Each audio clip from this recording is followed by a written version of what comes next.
Hi viewers, welcome to our channel. ప్రస్తుతం మనతో పాటు సీనియర్ జర్నలిస్ట్ దాము బాలా సార్ వారితో మాట్లాడదాం. నమస్కారం సార్.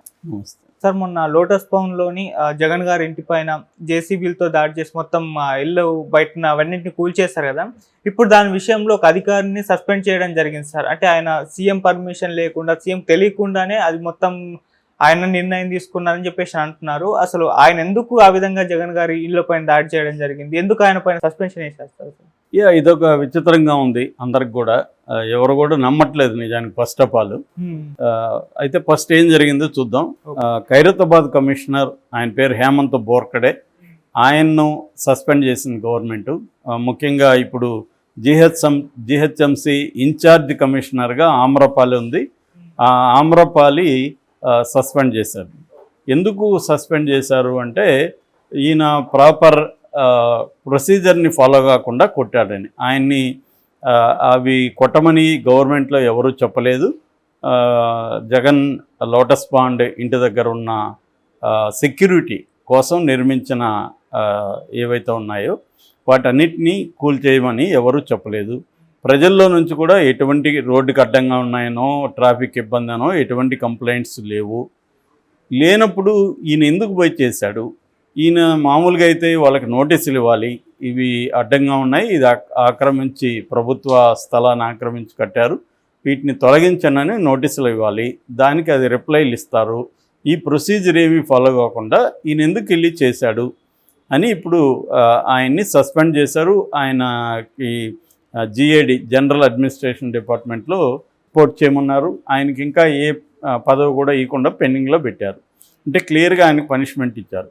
అయితే ఒక పుకారు వ్యాపించింది. అదేంటంటే దక్షిణ తెలంగాణకు చెందిన ఒక మంత్రి ఈయనకి చెప్పాడని, ఆయన అలా చెప్పాడని, నాకు ఒక మంత్రి చెప్తే మౌఖికంగా నేను చేశానని. మరి ఆ మంత్రి ఎవరు, ఆ మంత్రి ఎందుకు చెప్పాడు అనేది ఇప్పుడు ఇది ఇతను చెప్పిన దాంట్లో కొంత వాస్తవం అయితే కనపడుతుంది. ఎందుకంటే ఈ హేమంత్కి ఏమవసరం, ఎవరినో చేయాల్సిన అవసరం, జగన్కి వ్యతిరేకంగా హేమంత్ చేయాల్సిన అవసరం ఉంది. హేమంత్కి తెలియదా జగన్ ఎవరు? ఇప్పుడు జగన్కి రేవంత్ రెడ్డికి ఉన్న రిలేషన్షిప్స్లో ఇబ్బందులు ఏమున్నాయి? అక్కడ ముఖ్యమంత్రి చంద్రబాబు ఉన్నప్పుడు ఇక్కడ రేవంత్ ఉన్నప్పుడు వాళ్ళిద్దరికి సంబంధాలు ఈ అధికారికి తెలీదా? ఈ అధికారికి మనం చేసే పని యొక్క రిజల్ట్ ఏందో తెలీదా?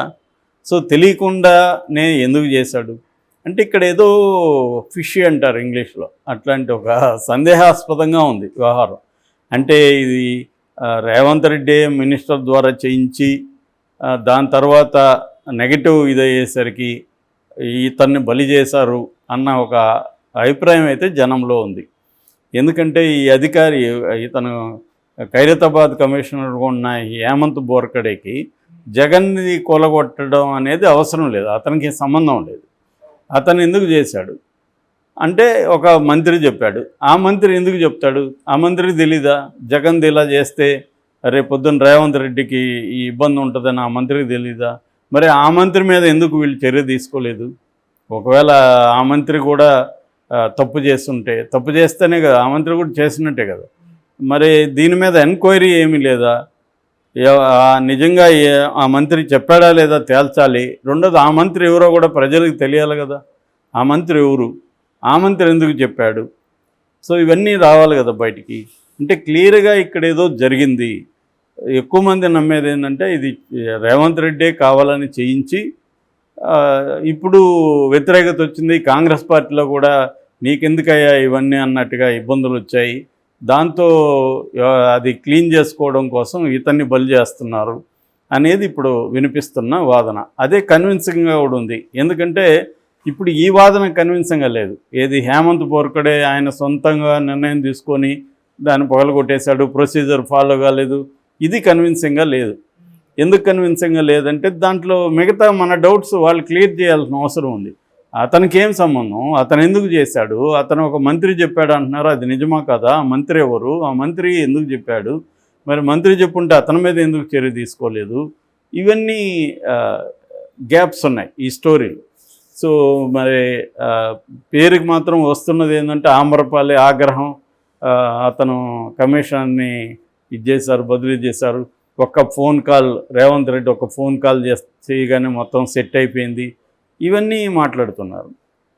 సో ఇది కన్ఫ్యూజింగ్గా ఉంది స్టోరీ. ఎందుకంటే మొత్తం మీడియా అంతా కూడా దీన్ని ఎలా ఫోకస్ చేసిందంటే జగన్కు షాక్ ఇచ్చాడు చంద్రబాబు, కూలగొట్టింది, ఇతను గిఫ్ట్ ఇచ్చాడు రేవంత్ రెడ్డి చంద్రబాబుకి ఇక్కడ కొట్టింది. దానివల్ల ఏం పెద్ద వరకదు. జగన్ అక్కడ లేడు అసలు. జగన్ తాడేపల్లిలో ఇల్లు కట్టుకొని అటు వెళ్ళిపోయాడు. ఇక్కడ ఉన్నది ఎవరు? వాళ్ళ కాంగ్రెస్ నాయకురాలే కదా, షర్మిల ఉంది. షర్మిల వాళ్ళ అమ్మ ఉన్నారు ఇక్కడ. ఎప్పటి నుంచో షర్మిల ఉంది. వైఎస్ఆర్టీపీ ఆఫీస్ కూడా అదే. సో మరి పిసిసి ఆంధ్రప్రదేశ్ అధ్యక్షురాలు నివాసం ఉంటున్న భవనాన్ని వీళ్ళు ఎందుకు చేశారు? షర్మిల ఎందుకు సైలెంట్గా ఉంది? షర్మిల ప్రతిదానికి ప్రెస్ మీట్లు పెట్టేసి లేకపోతే ట్వీట్లు చేసి లేఖలు రాస్తున్న షర్మిల ఇది జరిగితే ఎందుకు సైలెంట్గా ఉంది? మొత్తంగా కూడా ఇది ఏదో ఒక వ్యవహారం ఏదో నడుస్తుంది. క్లియర్గా జగన్ మీద రివెంజ్ అనేది మల్టిపుల్గా స్టార్ట్ అయింది అక్కడ. అందులో భాగంగానే ఇది చేశారు. ఇక ప్రతి ముఖ్యమంత్రి ఉన్న ప్లేసుల్ని రోడ్లని ఆపేసిన సందర్భాలు బోల్డ్ ఉన్నాయి. గతంలో చంద్రబాబు ఉన్నప్పుడు ఆ రోడ్డు అంతా క్లోజ్ అయిపోయేది. ఇక్కడ కేసీఆర్ ఉన్నప్పుడు మనకు తెలుసు ప్రగతి భవన్ ముందంతా క్లోజ్ చేసేసారు. సో ఇవి అలాగా జగన్ది కూడా అక్కడ సెక్యూరిటీ కోసం ఆటోమేటిక్గా జగన్ చెప్పాల్సిన మళ్ళీ లేదు, ఆ సెక్యూరిటీ ప్రోటోకాల్ వాళ్ళే ఇవన్నీ ఏర్పాటు చేసేస్తారు. కాబట్టి ఇప్పుడు అక్కడ ప్లేస్ లేనప్పుడు ప్రభుత్వ ప్లేస్ అయినా కూడా చేస్తారు. ముఖ్యమంత్రికి సెక్యూరిటీ కావాలి కాబట్టి ప్రధానమంత్రికి చేయరా, ఎవరికైనా చేస్తారు. అది ముఖ్యమంత్రిగా లేడు కాబట్టి ఇప్పుడు నోటీసులు ఇవ్వచ్చు వీళ్ళు. ముఖ్యమంత్రిగా లేదు, నీకు ఈ కైండ్ ఆఫ్ సెక్యూరిటీ అవసరం లేదు, అది తీసేయండి, రోడ్డుకి అడ్డంగా ఉందని ఇవ్వచ్చు, నో ప్రాబ్లం దాంట్లో. కానీ అవేమి చేయకుండా చేయడంలో అంటే సింబాలిక్ జెస్చర్స్ ఇవన్నీ. దీనివల్ల జగన్కి ఏమవుతుంది అని కాదు, అంటే మేము జగన్ని ఏ రకంగా ఇబ్బంది పెట్టాలో అన్ని రకాలుగా పెడతాము అనేది దానికోసం ఒక టీం వర్క్ చేస్తుంది ఆంధ్రప్రదేశ్లో. అంటే ఏ పద్ధతిలో జగన్ని ఇబ్బంది పెట్టాలి, ఎక్కడెక్కడ స్కాములను ఎలా బయటికి తీయాలి, ఇవన్నీ.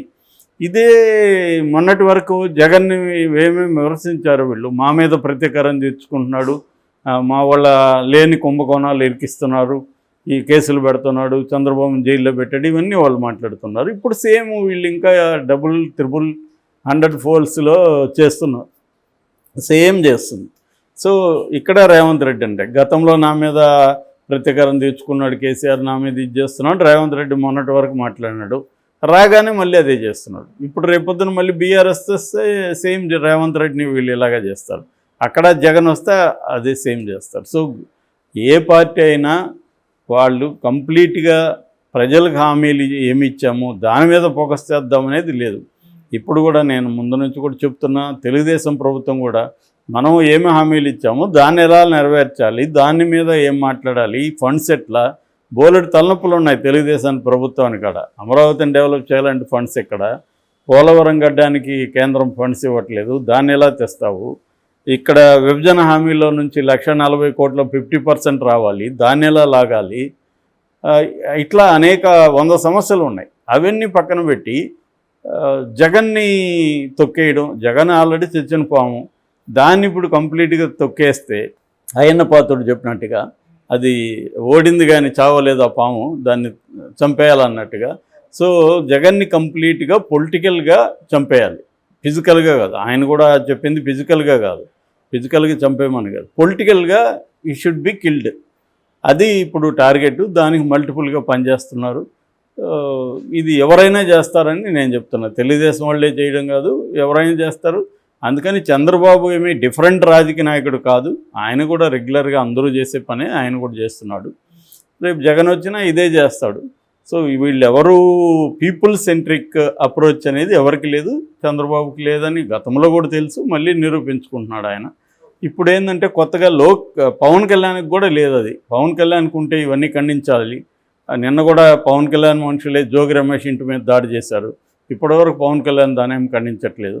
అంటే వీళ్ళందరూ కూడా ఒక తానులో మొక్కలే, ఒకే బట్టలో వీళ్ళందరూ మొక్కలే, ఎవరికి ఏమీ తేడా లేదు. అందుకని నేను చాలాసార్లు చెప్తుంటా, ఇవాళ ఇండియా పొలిటికల్ పార్టీస్లో ఒక పొలిటికల్ పార్టీకి ఇంకో పొలిటికల్ పార్టీకి బేసిక్ ఎసెన్స్లో ఏమీ తేడా లేదు. ఎవరికి సాధ్యమైనంత స్థాయిలో వాళ్ళు చేస్తున్నారు.